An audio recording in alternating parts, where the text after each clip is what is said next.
Y estamos para el club de fans, primo, que se escuche.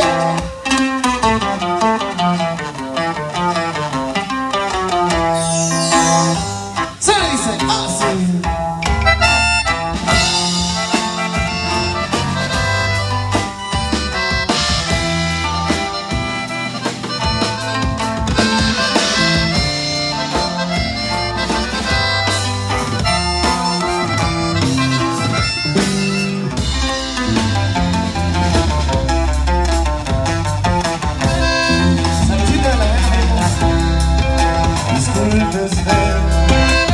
Puedo molestarlo, pero necesario decirle unas palabras que me de que hoy camina de su mano, igual que yo su dueño.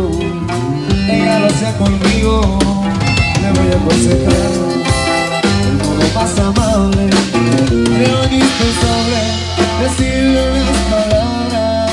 No quiero que le pase lo que pasa conmigo, y que usted pierda el cielo, hoy que la le gusta mucho que le lleven serenata, que la despierten con un palo en las mañanas, que le regalen una hermosa rosa roja. Ese detalle es el que más la vuelve loca.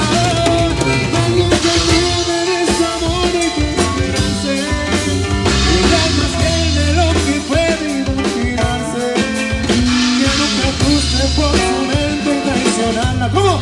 Eso, mi amigo, ¿cómo? Eso.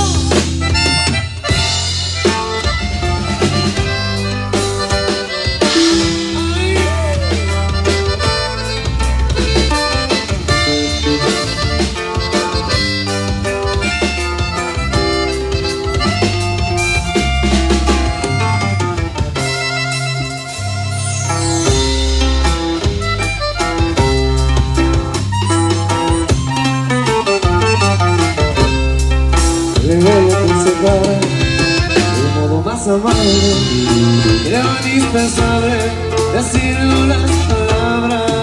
No quiero que le pase lo que pasa conmigo, y que te quede el cielo, hoy que la conseguido. ¿Se la sabe?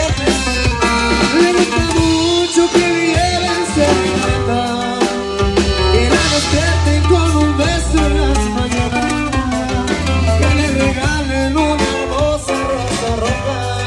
Ese detalle es el que más la vuelve loca.